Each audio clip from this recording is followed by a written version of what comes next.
जो काही न्याय देणारा आहे तोही चोर असतो.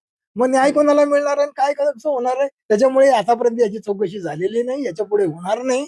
आणि हा असाच भ्रष्टाचाराचा गाडा पुढे चालू राहणार आहे. याला कारण मतदार आहेत. मतदार नालायक लोकांना निवडून देतात, कारण की बहुतांश मतदार हे पैसे घेऊन मतदान करतात. आणि मग असं जर झालं तर या लोकशाहीला काय अर्थ आहे? आणि म्हणून हे लोकशाहीचं नाटक सुरू आहे, याला काही अर्थ नाही. आणि पुढे इथे नेपाळ सारखं घडल्याशिवाय राहणार नाही. शरद पवारांनी जो मुख्य आरोप जो केला होता त्यामध्ये ते असंही म्हणतात की पार्टी फंड मध्ये जे पैसे दिले होते त्यातला म्हणजे जो समोरचा 10% जो वाटा आहे तो अधिकाऱ्यांमध्ये पण होता. तेव्हा तुम्ही देखील त्या खात्याशी निगडीत होते. तुम्ही सगळं ते पाहिलं असेल. त्यांच्या आरोपांचं खंडन करा. मी काय म्हणतो, आरोपाचं खंडन काय? अधिकारी पैसे घेतातच, काय त्याच्यामध्ये विशेष? आमच्या इथे टक्केवारी ठरलेली आहे की कोणी किती टक्के घ्यायचे, सेक्रेटरीने किती घ्यायचे, चीफ इंजिनियरने किती घ्यायचे, एसने किती घ्यायचे, एक्झिक्युटिव्ह इंजिनियरने किती घ्यायचे, डेप्युटी इंजिनियरने किती घ्यायचे, हे टक्केवारी ठरलेल्या आहेत. मंत्र्याला किती द्यायचे हे टक्केवारी. मी तुम्हाला सांगतो, मी सर्व्हिसला लागलो तेव्हा टेंडर मध्ये पैसे घेण्याची पद्धत नव्हती मंत्र्याने. 80 साली मंत्री कधीही टेंडरमध्ये पैसे घेत नसत. पण ती पद्धत नंतर 1% सुरू झाली, मग 2%, मग 4%, मग 5%. आणि शेवटी राष्ट्रवादीच्या काळामध्ये 15% टेंडरच्या रकमेच्या घेतलं गेलेलं मला माहिती. आता तुम्हाला ते नगरपालिका महानगरपालिका माहिती आहे, 40% रक्कम वाटावी लागते. हे उघड सत्य आहे का, खोटं आहे का? हे सगळ्या जगाला माहिती आहे. तसंच या डिपार्टमेंटमध्ये सुद्धा आहे. आणि मी तुम्हाला सांगतो, जर हे जे काही मोठे मोठे महामार्ग झालेले आहेत ना, यांच्या जर माझ्यासारख्याला चौकशी करायला सांगितलं ना, तर यांचे सगळे क्वालिटी कंट्रोल तपासून, यांचे सगळे एस्टिमेट तपासून, सिंचन घोटाळ्याच्या पेक्षा 10 पट घोटाळा महामार्गांमध्ये झालेला आहे हे सिद्ध होऊ शकतं. परंतु हे कोणी करणार नाही, कारण की सर्व सरकार भ्रष्टाचारी आहे. फडणवीस भ्रष्टाचारी आहेत आणि ते केंद्र सरकार भ्रष्टाचाराला पाठिंबा दे. हे नुसते न मैं पैसे खाऊंगा न खाने दूंगा या सगळ्या खोट्या घोषणा होत्या. मी चौकीदार हूं. कशाचा चौकीदार? त्या अदानीला केवढा केला? हा, आहे ती फॅक्ट आहे की जो माणूस कुठेच नव्हता तो जगात पहिल्या 2-3 मध्ये येऊन जातो. ही कोणाची कृपा आहे? म्हणजे हे सगळं असं भाजपचं सरकार आहे. त्यामुळे आता एक दुसरी पार्टी चांगली नव्हती म्हणून भाजपला निवडून द्यावं लागलं ना. काँग्रेसवाल्यांनी सुद्धा भ्रष्टाचार केला म्हणून भाजप निवडून दिलं. काँग्रेसवाले जर पूर्वीच्या काँग्रेसवाल्यांसारखे असते, 65-70च्या आसपास जे काही काँग्रेसचे पुढारी होते ते चांगले होते. आता मी नोकरीला लागलो तेव्हा मी 80 साली काँग्रेसचे पुढारी पाहिलेले आहेत. मधुकरराव चौधरी सारखा माणूस मी जळगावमध्ये पाहिलेला आहे. अरुणभाई गुजराती सारखा माणूस मी पाहिलेला आहे. खूप चांगले चांगले लोक मी पाहिलेले आहेत की जे लोक अशी भ्रष्टाचार करत नव्हते.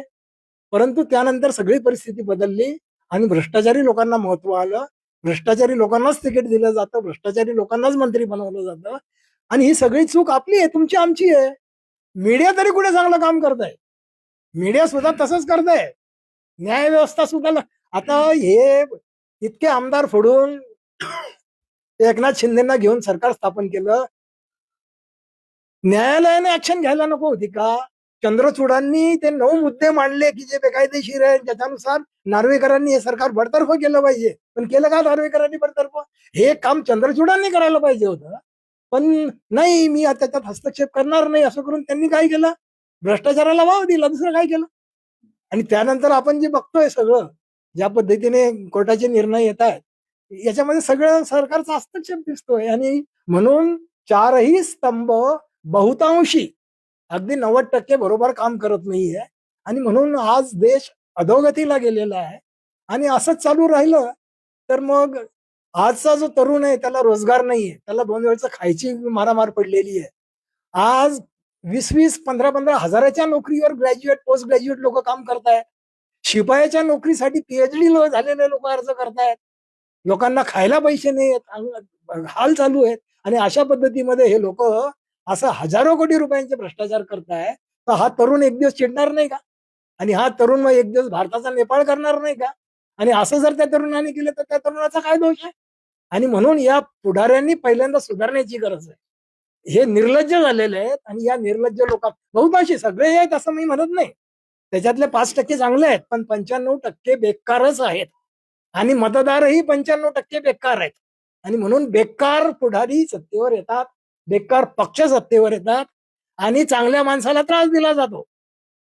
कुत्रे हाल केले जे चांगले माणसं आहेत ते.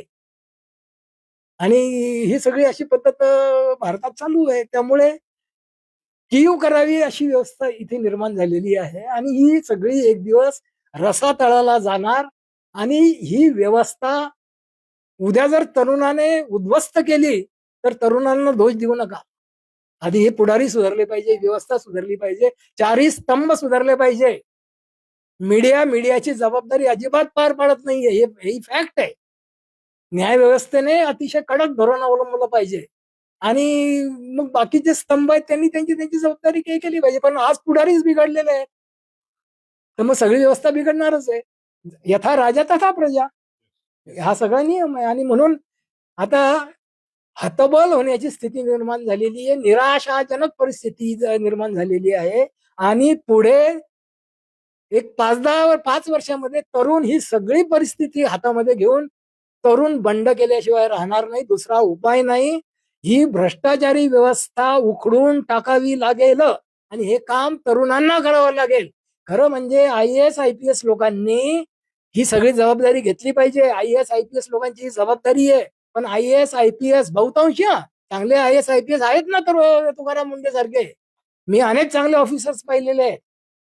तशा त्या ऑफिसर्स लोकांनी जर हे सगळं ताब्यात घेऊन चांगलं राज्य केलं तर ही माझी एक केंद्र सरकारला विनंती आहे की या अधिकाऱ्यांच्या बदली करायच्या सरकारच्या पॉवर्स काढून घ्या. या बदल्या करण्यासाठी एक स्वतंत्र बोर्ड नेमा. IAS IPS लोकांच्या बदल्या या पुढाऱ्यांच्या मंत्र्यांच्या हातात ठेवू नका. कसा देश सुधरत नाही बघा. पण तिथे पण तुम्ही काय करणार? जसा निवडणूक आयुक्त तुमचा बसवला तसा त्या बोर्डावरचा अध्यक्ष तुमचाच बसवणार. काय होणार? काही फरक नाही. म्हणून जोपर्यंत प्रामाणिक लोक इथे निर्माण होणार नाहीत तोपर्यंत ही व्यवस्था सुधारणार नाही. आणि ही व्यवस्था अधिकाधिक गर्तेत जाईल आणि लोकशाहीचा बट्ट्या बोळ या लोकांनी केलेला आहे, सिद्ध होईल. केलाच आहे ऑलरेडी, काही शिल्लक नाही. आता जे काही मी ऐकतोय की किती हजारो रुपयाच्या नोटा एका मतासाठी दिल्या जात आहेत. 5,000, 10,000, 15,000 दिले जात आहे. एका घरात गट्टेचे गट्टे पाकिट दिले जात आहेत. आता माझं जे काही एक पहूर नावाचं गाव आहे त्या गावात मी अगदी माझ्या जवळच्या नातेवाईकांनी मला सांगितलेलं आहे की आमच्या घरात जर 4 मतदार असतील तर प्रत्येकी 5,000, 20,000चं पाकिट आम्हाला मिळत होतं. आता असं जर तुम्ही 5-5 हजाराचं पाकिट ग्रामपंचायतसाठी देताय तर मग आता महापालिकेसाठी तुम्ही 15,000 रुपये देत असले तर त्यात नवल काय? कारण 15,000च्या बातम्या येत आहे. आणि हे सगळं घडत असताना निवडणूक आयोग झोपलेला आहे. निवडणूक आयोग काहीच काम करत नाहीये. आणि TN शेषन सारखा माणूस आला पाहिजे, तुकाराम मुंडे सारखा माणूस आला पाहिजे आणि मुख्यमंत्री चांगला आला पाहिजे, पृथ्वीराज चव्हाण सारखा. हा बदमाश आहे, देवाभाऊ बदमाश माणूस आहे. ह्याला काहीच लाज शरम नाही. आणि म्हणून ही देशाची राष्ट्राची अधोगती झालेली आहे. खरं म्हणजे RSS ची ही जबाबदारी आहे की या नालायक लोकांना सिधा करणं. म्हणजे RSS सुद्धा लक्ष घालत नाहीये. जी RSS आहे ती नैतिकतेसाठी प्रसिद्ध आहे. खरं म्हणजे त्यांचे स्वयंसेवक हे खूप चांगले आहेत. तशा स्वयंसेवकांना तुम्ही त्यांच्या ताब्यात देणार आहे. जे भाई वैद्य सारखे जर मंत्री झाले तर कशाला भ्रष्टाचार होईल? असे भाई वैद्य सारखे मंत्री जर भाजपने दिले असते ना तर हा देश एका क्षणामध्ये सुतळी सारखा सरळ होईल, माहितीये का? पण हे काम RSS ने केलेलं नाही. हे काम मोहन भागवतांनीही केलेलं नाही. आणि त्याच्या उलट अजित दादा सारख्या माणसांना आता तुम्ही बघा ना, त्यांच्या शेजारी कोण कोण बसलेलं असतं. अशोक चव्हाण असतात, छगन भुजबळ असतात. कोण नाही नावं घेतले तर 25 नावं निघतील. प्रफुल्ल पटेल असतात. आता हे सगळे काय? हे काँग्रेसचे बदमाश सगळे. आता बीजेपी शिल्लक कुठे राहिलं? सगळे काँग्रेसचे तर पुढारी येते. म्हणजे बीजेपी राहिलीच नाही, तर काँग्रेसमय झालेली आहे. आणि ही अशी वाईट परिस्थिती कोणामुळे आली असेल तर ती नरेंद्र मोदीमुळे आलेली आहे. त्याला नरेंद्र मोदी जबाबदार आहे.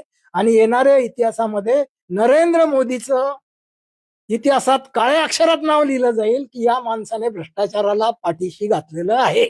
त्याच्यामुळे त्यांनी अजिबात डिंग मारू नये की आम्ही भ्रष्टाचारी नाही म्हणून.